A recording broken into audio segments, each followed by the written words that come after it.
A derrota do Império Romano do Oriente para o Khan Krum na garganta de Virbej em julho de 1811 foi uma catástrofe cujos ecos assombrariam Constantinopla por muitos anos. O imperador Nicéforo I caiu, seu exército foi praticamente totalmente destruído e os búlgaros comemoraram. Mas isso foi apenas o começo. Enquanto o império tentava se recuperar, dilacerado por tumultos internos e ameaças externas, o Khan Krum se preparava para desferir novos golpes. Lembro que você está no canal Amazing History, um lugar para quem realmente ama história. Hoje você vai acompanhar a continuação do grande confronto bizantino-búlgaro. Este vídeo surgiu graças aos seus comentários e apoio, então não se esqueça de se inscrever e interagir. Vamos lá!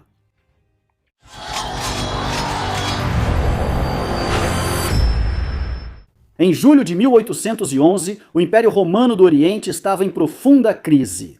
O imperador Nicéforo I caiu em batalha, suas tropas foram quase totalmente destruídas e o alto comando sofreu perdas catastróficas.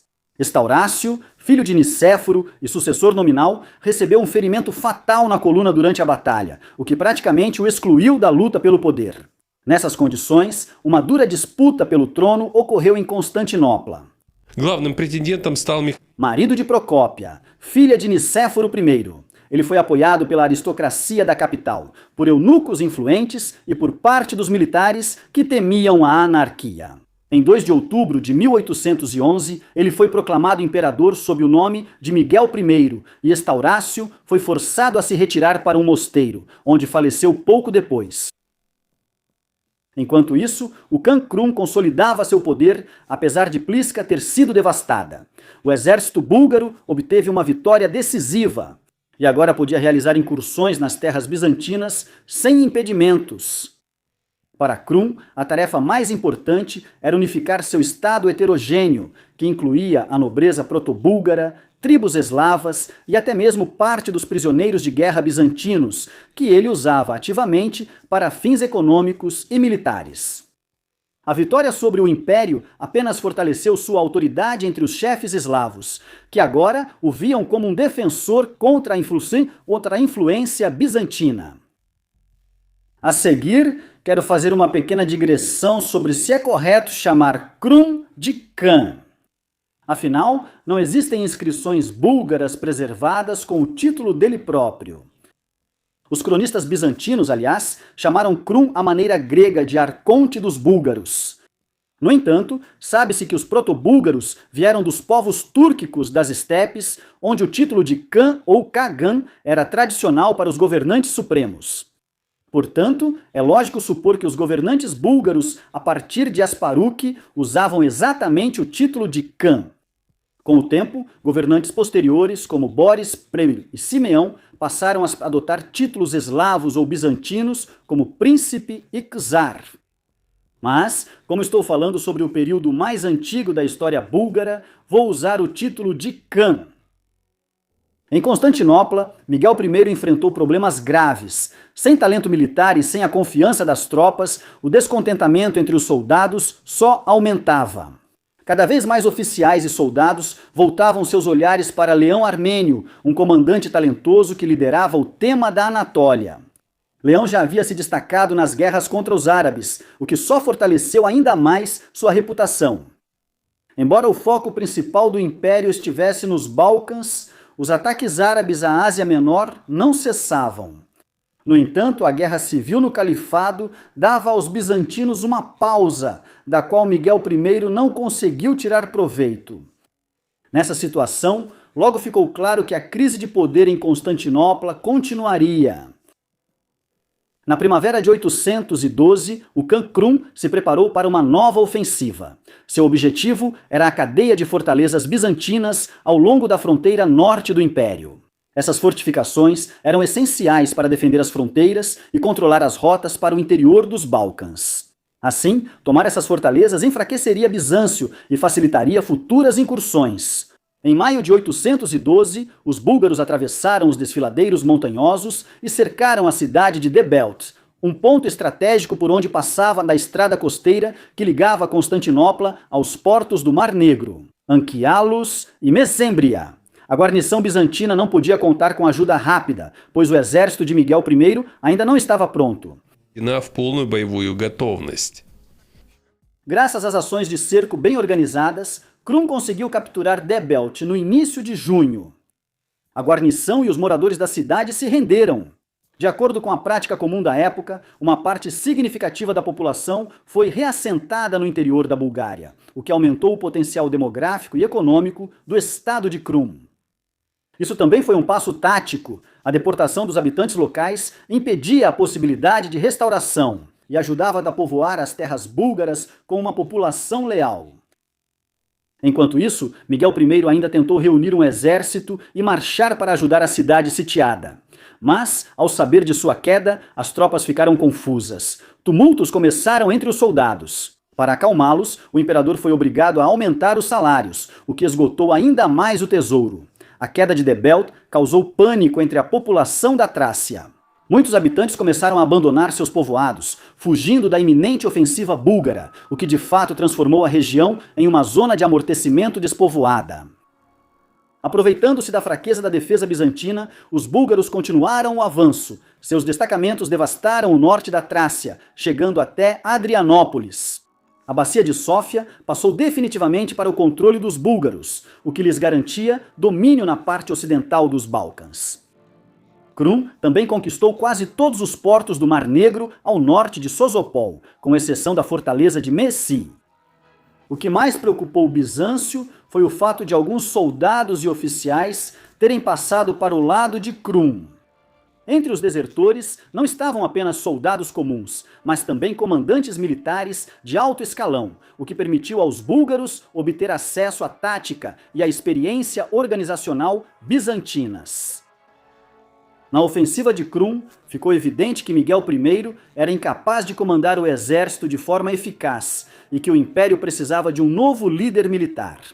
Um número cada vez maior de oficiais e aristocratas voltava-se para o talentoso comandante Leão, o armênio, que em breve desempenharia um papel fundamental nos acontecimentos futuros.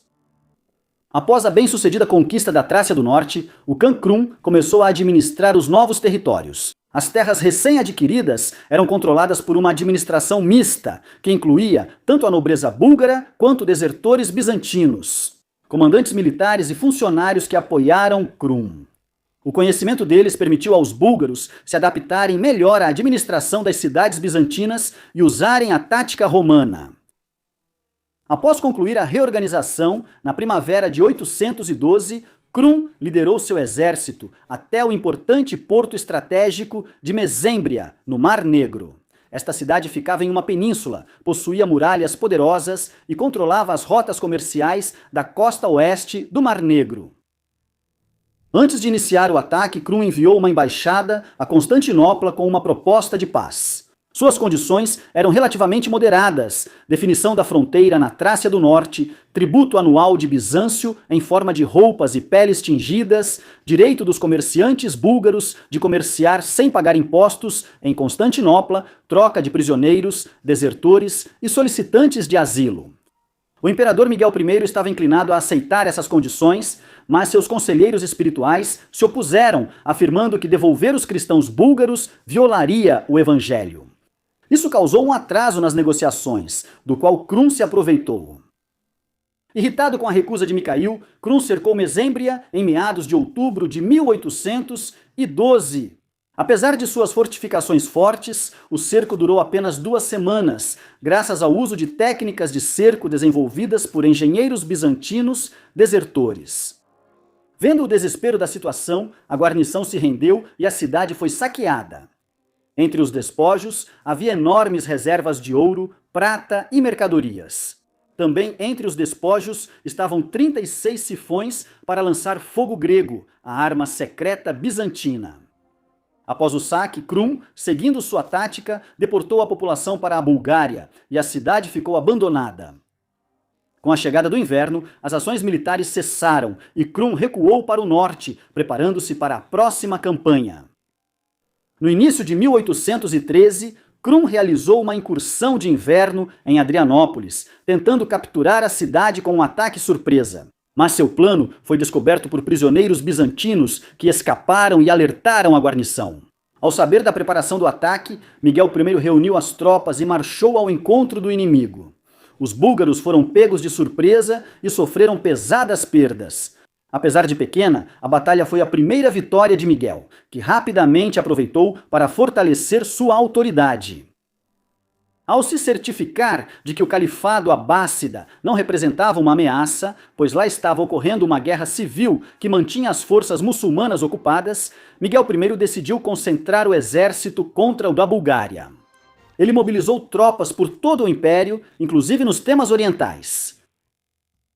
Na primavera de 1813, o exército do imperador chegou ao sudeste da Trácia, reunindo até 30.000 homens, 26.000 guerreiros dos temas, a maioria dos quais eram recrutas, e 4.000 tagmatas de elite, além de guerreiros dos temas orientais, da Anatólia, Armênia e Capadócia.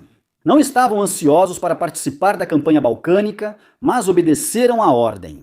O imperador era acompanhado por 2 comandantes militares-chave, Leão, o armênio, estratego do tema da Anatólia, um dos melhores generais da época, e João Apalaques, estratego do tema da Macedônia, um comandante experiente.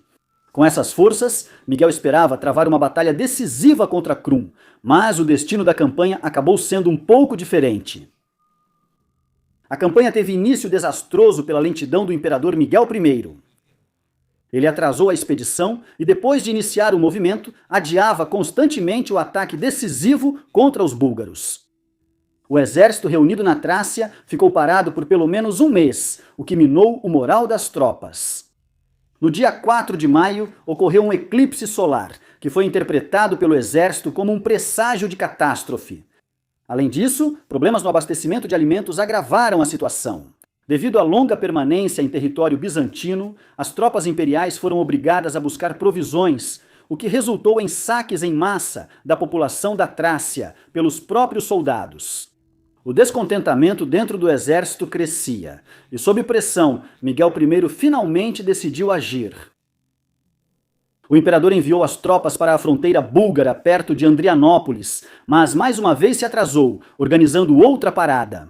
Esses atrasos deram ao Khan Krum a oportunidade de reunir grandes forças, incluindo reforços de eslavos e ávaros. No entanto, mesmo após a chegada dos aliados, Krum entendia que seu exército era numericamente inferior. Em 7 de junho, Krum montou acampamento perto do forte romano abandonado de Fersinikia, aguardando informações de reconhecimento. Os 2 exércitos sabiam da presença um do outro, mas nenhum dos lados se apressava em iniciar a batalha. Os principais comandantes militares de Miguel, Ioan Apalaques e Leão, o armênio, insistiam em atacar, mas o imperador recusava constantemente. Durante 2 semanas, os exércitos jogaram um estranho jogo. Saíam dos acampamentos, tomavam posições, demonstravam prontidão para a batalha, mas se limitavam apenas a escaramuças à distância. O calor do verão, a falta de alimentos e de água afetaram especialmente as tropas bizantinas fortemente armadas, aumentando a desmoralização, especialmente entre os anatólios. Em 21 de junho, a paciência dos comandantes se esgotou. Ioan Apalaques anunciou ao imperador que na manhã de 22 de junho atacaria os búlgaros, esperando que Micail o apoiasse. Leão, o armênio, aprovou o plano e garantiu ao imperador que as tropas estavam prontas. Pressionado pelos generais, Micail teve que consentir. Na manhã de 22 de junho, ambos os exércitos se posicionaram em ordem de batalha ao norte de Adrianópolis. O exército búlgaro era menor em número, mas Krum usou astúcia. A infantaria eslava formou a primeira linha, visível para o inimigo. Já as principais reservas, incluindo arqueiros montados e cavalaria pesada, estavam escondidas atrás da colina. Os bizantinos ocuparam o topo da cordilheira. Os temas no flanco esquerdo eram lideradas por Leão Armênio e o centro pelos tagmas sob comando de Miguel. O flanco direito era comandado por Ioan Apalaques, com as tropas macedônias e trácias. A batalha foi iniciada por Ioan Apalaques, que atacou ferozmente o flanco esquerdo dos búlgaros. Seus macedônios e trácios, estando melhor armados, começaram a pressionar os eslavos. Apesar da promessa de vitória gloriosa para Bizâncio, Micail seguia indiferente. Ele não apoiou o ataque e não deu ordens aos flancos central e esquerdo, observando a batalha como um espectador. As razões para isso não são claras. Talvez ele temesse a ascensão política de Ioan ou, simplesmente, não compreendesse a situação tática. Krum percebeu a passividade do inimigo e aproveitou a oportunidade. Ele lançou reservas ocultas na batalha. Arqueiros montados flanquearam os macedônios e trácios, lançando sobre eles uma chuva de flechas. A cavalaria pesada de Krum investiu contra as fileiras bizantinas, aumentando a pressão. Nesse momento, as tropas anatólicas de Leão, o armênio, começaram a recuar em perfeita ordem. As razões ainda são obscuras, mas suspeita-se que Leão tenha feito um acordo prévio com Krum. Quando os antalienses deixaram o campo de batalha, os arqueiros montados búlgaros intensificaram o ataque, e a retirada organizada se transformou em uma fuga em pânico. Diante do caos, os tagmas centrais recuaram, tornando a batalha uma derrota total. As tropas cercadas de Ioan lutaram até o fim, mas, sem apoio, estavam condenadas. Ioan Plaques, famoso por sua coragem, morreu junto com milhares de seus homens.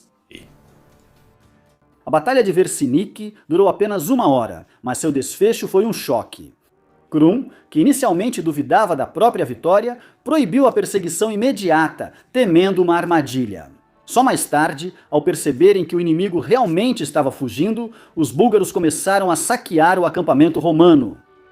O imperador Micail, junto com os tagmas e os antalianos, fugiu às pressas para Constantinopla, deixando cerca de 3.000 mortos no campo de batalha, principalmente das unidades macedônias e trácias. Essa derrota não só piorou a situação de Bizâncio, mas também abriu caminho para Krum chegar à capital. Após a derrota esmagadora em Versinique, Miguel I Hangabe perdeu o controle da situação no Império. A legitimidade foi abalada, o exército desmoralizado e as elites de Constantinopla buscavam um novo líder. No final das contas, Miguel I foi forçado a abdicar do trono em 11 de julho de 1813 em favor de seu rival Lev Armianin, que subiu ao trono com o nome de Leão V Krum. Aproveitando-se da fraqueza do adversário, imediatamente começou a se preparar para o cerco da capital. Suas tropas já haviam alcançado Constantinopla, saqueando os arredores da cidade. Krum não iniciou o cerco de imediato e propôs negociações de paz aos bizantinos, esperando que o imperador, assustado com a catástrofe em Versinica, aceitasse as condições. Durante um encontro nas muralhas da cidade, os bizantinos tentaram matar Krum em uma emboscada, mas o Khan escapou. Esse incidente tornou as negociações de paz impossíveis. Enfurecido, Krum deu ordens para destruir tudo em seu caminho. Suas tropas queimaram templos e vilarejos nos arredores da capital, capturaram muitos prisioneiros e os levaram para a Aspúgria. O novo imperador sabia que não venceria Krum em batalha direta, então passou a fortalecer a defesa da capital e buscar formas de prolongar o conflito. No inverno de 1813 para 1814, Krum, apesar das condições climáticas severas, lançou mais uma campanha contra os bizantinos. Ele atacou Adrianópolis, capturou a cidade e transferiu sua população para a Bulgária, assim como já havia feito anteriormente com os habitantes de Debelta e Mesembria. Paralelamente a isso, o Khan continuava se preparando para o golpe decisivo contra Constantinopla. De acordo com as crônicas bizantinas, ele reuniu uma poderosa artilharia de cerco, incluindo arietes e máquinas de cerco, além de revestir com ferro as torres de cerco para o assalto às muralhas.